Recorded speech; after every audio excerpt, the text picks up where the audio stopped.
Vin, how about you introduce yourself? Hi, I'm Vyncent Chan. I think you guys know me. Before this, I used to do PokdeLIVE, but now I'm in ASUS doing ROG Tech Bites and also ASUS Tech Bites. So yeah, still doing lives. Could you tell us what's your exact role in ASUS right now? So my new role is actually Senior Technical PR. Basically what I do aside from, public relations is also I have to make sure that all the devices that I send out are working in proper order before I send to the media. And of course, if there are any technical questions that my team has, I also try to address them. And of course, there's also actually a copywriter part in my role, whereby I handle anything related to copywriting that is available on the website or maybe our social media. So if you do spot any typos, don't complain to the Facebook page, DM me so that I can fix it as soon as possible. So wait, remind me again, how many months has it been since you started working in ASUS? It's bit more than a year. So I left Pokde in April and I joined ASUS in April also. So 14 months, yeah. Okay, so I think that brings us to a question that a lot of people would like to know. Why have you betrayed us like that? I wouldn't call it a betrayal.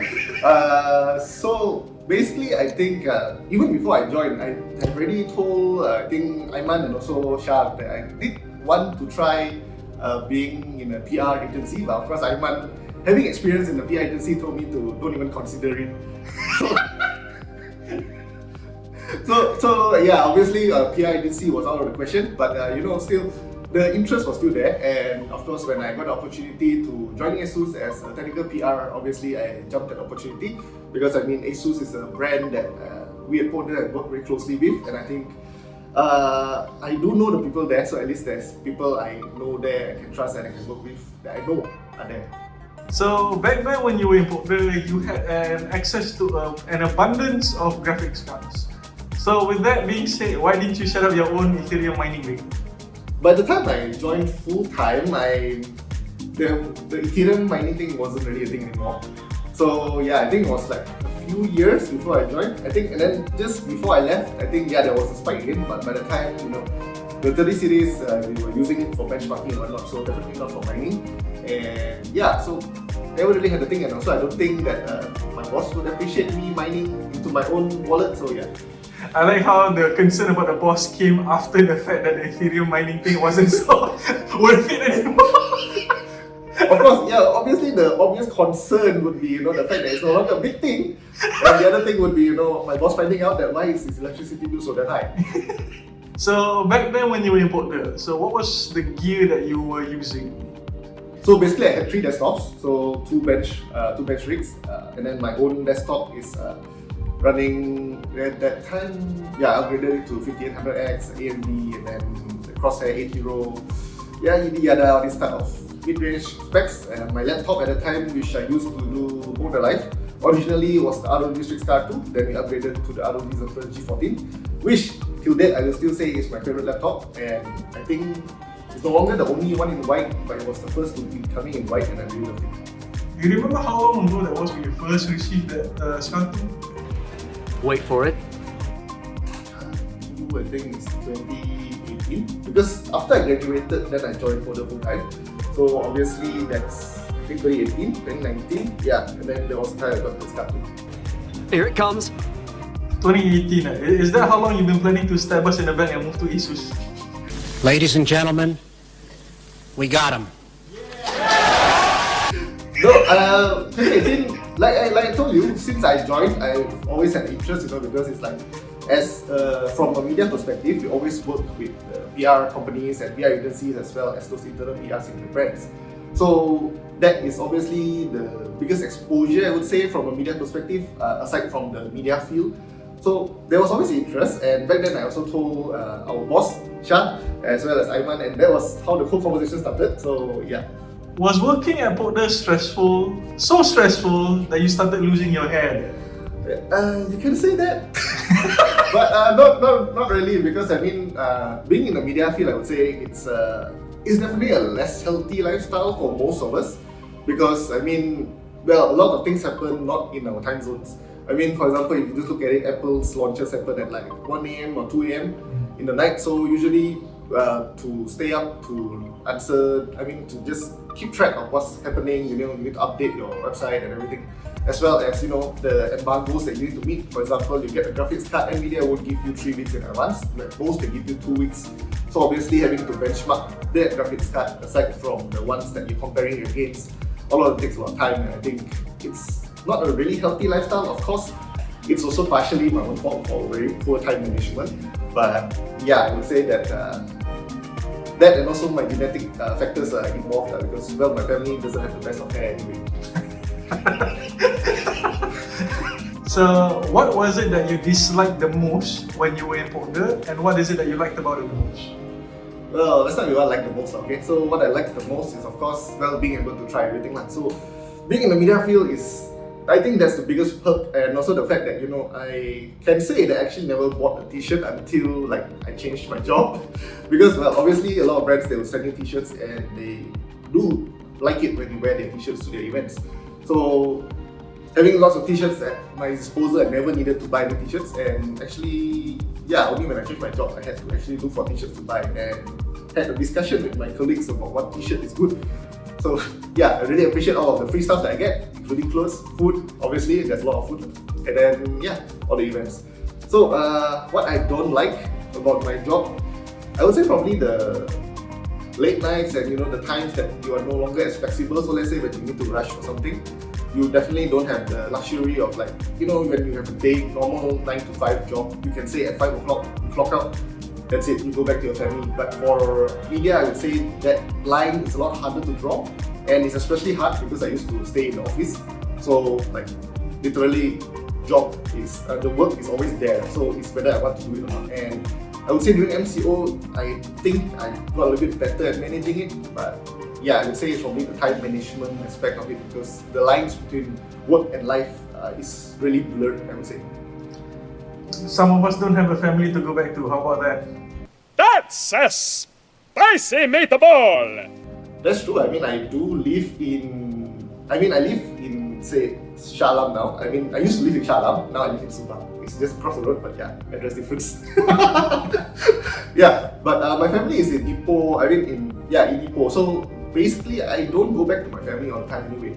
So it's just, it's between your personal life and your work life. I think there should be a balance, and probably should have worked around it more to better manage that, because I think that was something that was very lacking when I worked at Pokde. Not because of the management or anything, it's probably personal, because this doing Pokde was really kind of a passion, because I joined since the start of it and grew with it all the way until the last year. So yeah, I would say that it's a passion and I poured my blood, sweat, tears into it, and yeah, so not really anything to do, just you feel like you could do more, so you do more, and then in the end it starts eating up into your life.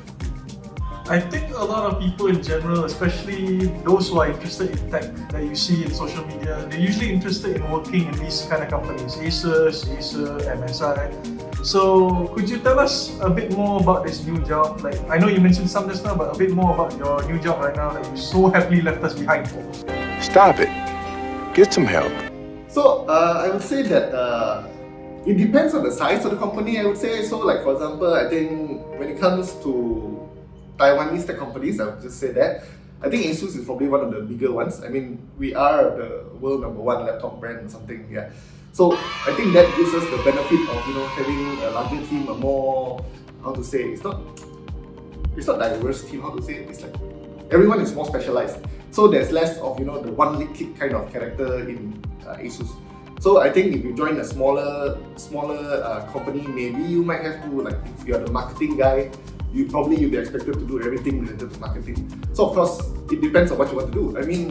For some, they might find that very appealing because they want to learn everything in marketing.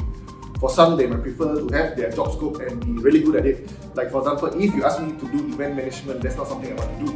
But yeah, so if you are in a small company, let's say, your marketing role might include that. So for me, I'm just public relations, and I have to handle that, and also whatever technical issues that might arise from the team. So yeah, it really depends. It's not the same in every company as usual. So it really depends on what you know. for you specifically, given your situation, how was the transition from being a part of the media to working in ASUS right now? I think for me it still is better because I already knew the guys in ASUS. So like most of the fellas, like my colleagues now, Steven and Joe, we used to talk a lot, work together. Although not on the same team, now we have the same team. But yeah, it's not really that big of a transition. I think because in the end we are still working with the same pool of people. So back then I was media, so I was like on the same team as the other medias. Now I am still dealing with them. It's just that I'm on the other side, and then I'm the one, instead of complaining about brands sending us too many stuff to review, I'm the one sending stuff for them to review and sending too much of it. So what was it that you liked and disliked the most in ASUS? And given your current job right now, you might have to be a little bit careful. So yeah, sure, of course. I would say, okay, so at ASUS, I think I like I think the team is quite good. So far I have no issues with most of my colleagues. But yeah, the team is nice, the work-life balance is pretty good. Like I mentioned, there is quite a specialized role for each person. So no one has to do everything, and then I think this really helps when it comes to, when you prepare for events and whatnot. As long as you can complete your part of the job, I would say that you're pretty much good. So it's less like, when you have to do everything and then you're very stressed. For me, I feel like it's a lot less stress. Obviously, I'm not in the events team, so probably the events team is a lot more stress and they will hate me for saying this. But yeah, I don't feel that kind of pressure. For us, the biggest pressure would probably be like, when it's launches and whatnot, and we have to make sure that all the press releases, all the information is correct. That's the biggest thing about it. And to me, I don't feel that it's too challenging. I do enjoy that. So what I don't like, I would probably say is that, compared to previously in Pokde, I would say it's more, Pokde is simpler, so there are not so many layers. When you go to a company like ASUS, obviously there are a lot of layers, so you not only have to get through your local boss, you have to get through the regional boss, you have to go through the global boss and all of that. Those are layers. And of course, everyone has their own ideas, and sometimes it might not be the same across the levels. So then there may be changes and whatnot that changes the entire plan. But yeah, these are few and far in between, but yeah, that's the only thing that I can think of. Oh yeah, and the chairs in the office are really not good. So for your entire career in Pokde, what specific products give you the most wet dreams? It's still the G14. It's still the Zephyrus G14? Yes. Okay. It's still the G14. If that was is that a close second? 13 Pro, I guess. The iPhone 13 Pro. Ah! Yeah. I like the iPhone, but then, yeah, it was my first iPhone. So, wait, what was it about the iPhone that you liked at that point? the fact that I could change the post attribution, the comment attribution. Just that. Just that has bugged me for years using Android. We run the Facebook page for Pokde, right? And then every time I want to comment, like people tag me, people tag Pokde, and then it's like I can't choose to comment as myself, I have to choose to comment as Pokde. No, sorry, there's no choice. Android forces you. Okay, so I think this is the last question, unless some sub-question just suddenly pops up in my head right after. Okay. If you could change one thing, both in Pokde and in ASUS, what would it be? One thing in Pokde.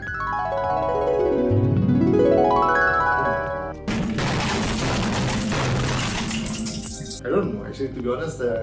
Pokde is good as it is. Probably I would say we were probably a bit too laid back then. Probably that's why. Yeah. There could have been contribution to some of the things that I feel could have been better, I would say. Probably a bit more, how to say, a more formal, a more corporate pressure in Pokde probably would have been better for the growth of the company. But yeah, Pokde was always founded, I would say, as a hobby thing. For the boss and also for us back then, one of the earlier members, we used to consider it like a hobby and was not really a business. But then it turned into a rather successful business, and I think the transition from a hobby to a business never actually happened. So probably that might be one of the weaknesses I would say happened at Pokde. For ASUS, what would I change? I think, okay, so ASUS, if you are not aware, ASUS is actually many components together. So we have a lot of teams inside the ASUS umbrella. So for example, if you look at ROG motherboard, you might think that I, being the PR, I would be able to send you the samples and whatnot. I can, but I have to deal with another person because he is the person in charge for that department. So I would probably hope that there was a better, not to say that everyone has to be in the same department, but I would say probably a bit more togetherness, cohesiveness between these two different teams that exist in ASUS. So probably that would be better. But yeah, I don't think it's possible. But yeah, if possible, that would be what I wish for ASUS. Alright, so now you have 20 seconds to shout out anything you want. Okay.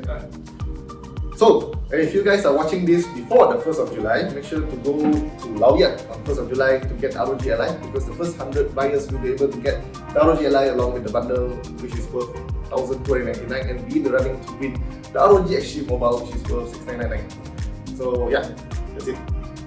Let's see you there. Alright, last, I think, it's not really a question, it's just more so like parting words for everyone's watching the video. Follow Pokde.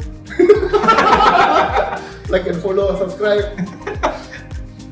Alright, I guess that's pretty much about it. Wave goodbye to the camera.